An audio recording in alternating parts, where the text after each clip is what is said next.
ফুবু আইছো? হ্যাঁ বাবু ভালো আছো? আমি ভালো আছি, তুমি কেমন আছো? আল্লাহ রাখছে ভালো। এই ধরো বেহাতি। এই বাবু, তোর ফুবুর বেহাতি হাতে নিয়ে হারবি না। কে ভাবি কি হয়েছে? আপনার লগে কোনো সম্পর্কই নাই, আপনার লগে সম্পর্ক বাদ দিয়ে দিছি, তাও কে নিগাইছেন আপনি আঙ্গ বাচ্চে? কে ভাবি আন্না তো চাচান কে? আমি তো অন্য কথা নাই, আমি আমার বাপের বাড়িতে আইছি। কি এর বাপের বাড়ি? বাপের বাড়ি এখনো আছে। যেদিনকে এই বাড়ির আধা সয় সম্পত্তি নিয়ে গেছেন গা, সেদিনকে থেকে বাপের বাড়ি শেষ। না রায় করে এই বাড়ির আধা সয় সম্পত্তি ভাগ করে নিয়ে তারপর ওই বাড়িতে কোন শরম আইছেন? আরে বাবু, এ নাঙ্গ সময় নষ্ট করে লাভ নাই, নু ঘরে নু। না মা, আগে তুমি ঘরে যাও না, খারাও।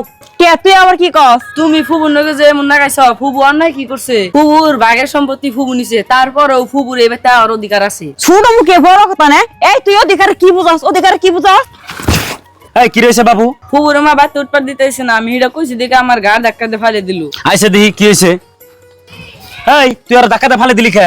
ডাক্কাতে ফালে দিন না কি করুমু? অতি আর ফুবুর সাপুটে কথা কয়। কি কইছে? ওর ফুবু এই বাড়ির আধা সয় সম্পত্তি ভাগ নেওয়ার পরেও বলে এবারে আহার অধিকার আছে অতি কয়, তাইতে ধাক্কাতে ফালে দিছি, ভালো করি নাই। না তুই কামটা ভালো করস নাই। তোমার নাগাল মানুষ তো আমি কোনাহানে দেখি নাই। তোমার বইনে সব কিছুর আধা ভাগ নেওয়ার পরেও তুমি কও যে তোমার বইনের এখনো আহার অধিকার আছে। বই নে বাইরে তাই বই সম্পত্তির আধা ভাগ নিছে, তাই কি হয়েছে? তাই কি সম্পর্ক বাদ গেছে? তুমি উল্টা বুঝা, কে নিকা বুঝাও? ওকে বাইতে নিয়ে যাও, যাবই না বাইতে যা। আহেন বুঝি। আমি আড়াই থেকে আহি হদাই করে।